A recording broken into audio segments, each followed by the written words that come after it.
নমস্কাৰ জেআৰজি ব্লগলৈ পুনৰবাৰ সকলোকে স্বাগতম জনাইছোঁ। আজি আমি আলোচনা কৰিবলৈ লৈছোঁ গাঁও প্ৰধানসকলৰ পাৰিতোষিক সম্পৰ্কত। ইতিমধ্যে মুখ্যমন্ত্ৰী মহোদয়ে এই সম্পৰ্কত তেখেতৰ বক্তব্যৰ জৰিয়তে ঘোষণা কৰিছে যে গাঁও প্ৰধানসকলে মাহিলী ৯,০০০ টকাকৈ লাভ কৰিব। ইতিমধ্যে যিসকল ৰাজহ গাঁৱৰ গাঁও প্ৰধান আছিলে তেখেতসকলে ৯,০০০ টকাকৈ মাহিলী লাভ কৰি আহিছে, কিন্তু বনগাঁৱৰ গাঁও প্ৰধানসকলে ৯,০০০ টকা লাভ কৰা নাছিলে। বৰ্তমান চৰকাৰে তেখেতসকলৰ বাবেও এই পাৰিতোষিক মুকলি কৰি দিছে। ২০২৫ চনৰ ১ জানুৱাৰীৰ পৰা কাৰ্যকৰী হ'ব। এতিয়া যদি গাঁও প্ৰধানসকলে পাৰিতোষিক সম্পূৰ্ণকৈ লাভ কৰি থাকে, তাৰ পাছতো যদি তেখেতসকলে সাধাৰণ জনসাধাৰণৰ পৰা যিকোনো ধৰণৰ ঘোষ গ্ৰহণ কৰে, চাহ খাবলৈ হওক, তামোল খাবলৈ হওক, যদি তেওঁলোকে পইচা লয়, তেতিয়াহ'লে চৰকাৰে তেখেতসকলৰ ওপৰত শাস্তিমূলক ব্যৱস্থা গ্ৰহণ কৰিব। এতিয়া এই সম্পৰ্কত বিশেষকৈ গাঁও প্ৰধানসকলৰ পাৰিতোষিক সম্পৰ্কত মুখ্যমন্ত্ৰী মহোদয়ে কি কৈছে তেখেতৰ বক্তব্যৰ দ্বাৰাই আপোনালোকে শুনকচোন। 50খন বনগাঁও আছে যাক আমি ফৰেষ্ট ভিলেজ বুলি কওঁ। বনগাঁওসমূহত ফৰেষ্ট ভিলেজ বা বনগাঁওসমূহক বন বিভাগে নিয়ন্ত্ৰণ কৰে আৰু সেইকাৰণে ইয়াৰ গাঁওবুঢ়াসকলকো বন বিভাগে নিয়োগ কৰে। কিন্তু আন গাঁৱৰ গাঁওবুঢ়াসকল ৰাজহ গাঁৱৰ গাঁওবুঢ়া আৰু তেওঁলোকক ৰাজহ বিভাগে নিযুক্তি কৰে। আজি ইমান দিনে ৰাজহ বিভাগৰ অধীনত ৰাজহ গাঁৱত থকা গাঁওবুঢ়াসকলে মাহত ৯,০০০ টকা চৰকাৰৰ পৰা ৰেনুমাৰেশ্যন বা পাৰিতোষিক হিচাপে পাই আছিল। কিন্তু বনগাঁৱত বসতি কৰি থকা গাঁওবুঢ়াসকলে চৰকাৰৰ পৰা কোনো টকা বা কোনো মাননি পোৱা নাছিলে, মাত্ৰ তেওঁলোকক নিযুক্তি দি থকা হৈছিলে। ৰেভিনিউ ভিলেজৰ কাৰণে গাঁওবুঢ়াসকলে যি কাম কৰে,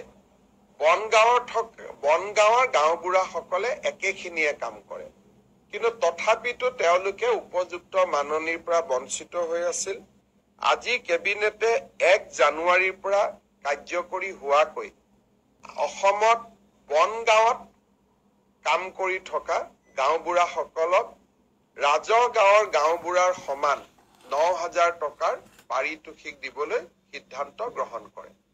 প্ৰতি মাহত ৯,০০০ টকাৰ পাৰিতোষিক দিয়াৰ পৰিপ্ৰেক্ষিতত চৰকাৰে প্ৰতি বছৰত 15,58,00,000 টকা খৰচ কৰিব লাগিব আৰু এই মাননি ১ জানুৱাৰী ২০২৫ৰ পৰা কাৰ্যকৰী হোৱাকৈ তেখেতসকলে লাভ কৰিব।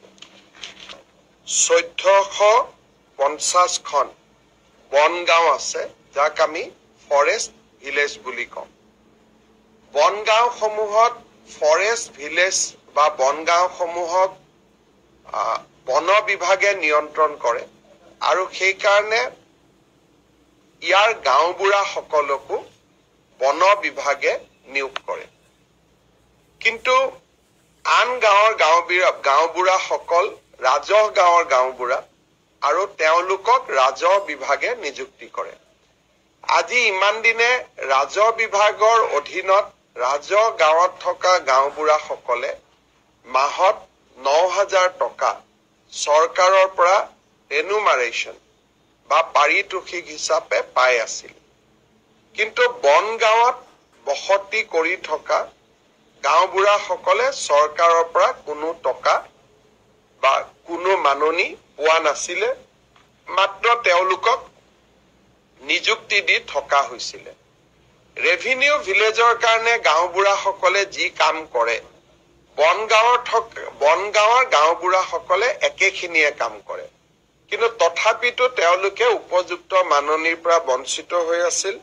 আজি কেবিনেটে ১ জানুৱাৰীৰ পৰা কাৰ্যকৰী হোৱাকৈ অসমত বনগাঁৱত কাম কৰি থকা গাঁওবুঢ়াসকলক ৰাজহ গাঁৱৰ গাঁওবুঢ়াৰ সমান ৯,০০০ টকাৰ পাৰিতোষিক দিবলৈ সিদ্ধান্ত গ্ৰহণ কৰে। প্ৰতি মাহত ৯,০০০ টকাৰ পাৰিতোষিক দিয়াৰ পৰিপ্ৰেক্ষিতত চৰকাৰে প্ৰতি বছৰত 15,58,00,000 টকা খৰচ কৰিব লাগিব আৰু এই মাননি ১ জানুৱাৰী ২০২৫ৰ পৰা কাৰ্যকৰী হোৱাকৈ তেখেতসকলে